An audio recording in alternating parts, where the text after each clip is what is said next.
civil war broke out in Syria in March 2011 and continues to this day, with 11 barrass shaking the country's stitches. 5 million people were killed and 2.1 million were injured and 1.5 million people displaced. While trade closed, airports and air services have been suspended, the country has been banned and the people have become malnourished. The military, economic, before the Syrian civil war and culturally Islamic was the strongest country in the world. Damascus is the oldest active city in the world, running with current heath and structure for 4,000 years, and it is also counted in the world's major tourist destinations and cities. But then as soon as they see the country, the soil is seen became a pile. How did Syria reach this situation? There are many reasons for this, but there is a consensus on one reason, and that is the reason why the authority of President Bashar al-Assad. The president has all the powers of the dictator. The president is subject to parliament. It can dissolve the entire parliament at any time, and this decision cannot be challenged on any forum. The president is also the chief justice. Courts are free. The judge and the chief justice also make decisions, but before any final decision, the president's approval is necessary, and for this approval the chief justice is preceded and presented to the president himself. The president may also remove the chief justice job by writing lines, and no one can challenge this decision. The military operates under the Minister of Defense, and the Minister of Defense is a present-time service general, but the head of the army is the army chief. But the appointment of both the exchange and suspension is also decided by the president, and may at any time remove the army chief and the Minister of Defense and nominate any officer in their place. The president is also the commander-in-chief. So the decision of war and peace is also made by the president. The president of the ombudsman is also the high, when in the country, who has to be held accountable, and when the corrupt officer is acquitted, and the decision is made by the president. When will the elections be and who will win them? This decision is also with the president.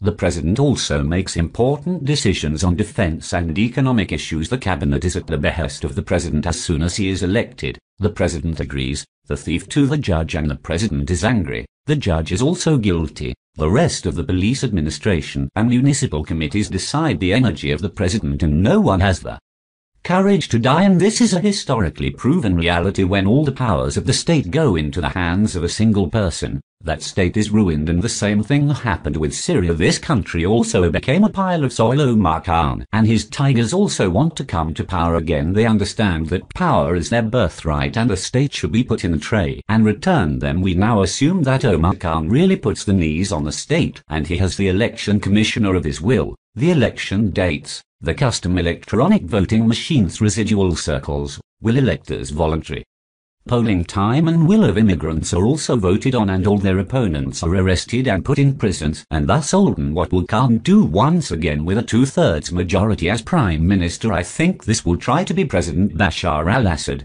How the knowledge of the disappearance is not with any species except Allah Almighty, but the age of Khan I know, and the pattern of governance I saw in 3.5 years feels from Omar Khan is not happy with parliamentary democracy. He considers MNES, senators and PIS blackmailers. They think these people put pressure on the government by forming groups. Omar Khan did not even feel happy to meet and raise his hand. So Omar Khan will shift the country to a presidential-style government as soon as 2/3 of the majority meet. These will change the constitution, make the president the source of the powers. Elections will be held directly and, like the US president, will put him in the ministry chair and dismiss him whenever he wants. It will become president of the prime minister itself after the change in the constitution, and then join experts such as Shahbaz Gul in its cabinet. Omar Khan is not even happy with the Supreme Court. These repeatedly say that the courts do not make decisions on time, which would make money laundering of arrest 24 billion, and the owner of billions of rupees flats in London become prime minister and prime minister. Yes, they are not satisfied with the term of the chief justice and the judges. They understand that judges should be subordinate to the government, and they also refer to the reference of Jesus,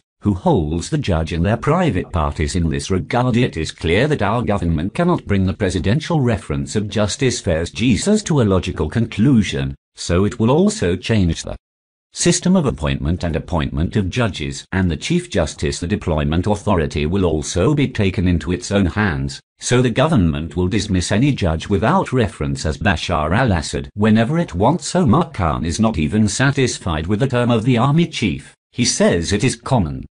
If the government can remove IG, why can't it remove the army chief? So Omar Khan will use his authority next time. He will keep the Ministry of Defense's pensions. The Secretary of Defense will also have a close ally of him. He will live in the Bani Gala and will change the army chief 6 months after each year. Like IG, the same will happen with regard to GSI. They will give responsibility whenever they want and whatever they want, and take back whenever they want. Omar Khan is not even happy with business menus, chambers of commerce and business organizations. They think these people blackmail the government and get tax breaks, so they will tie them up too. Taxation is the responsibility of the whole country.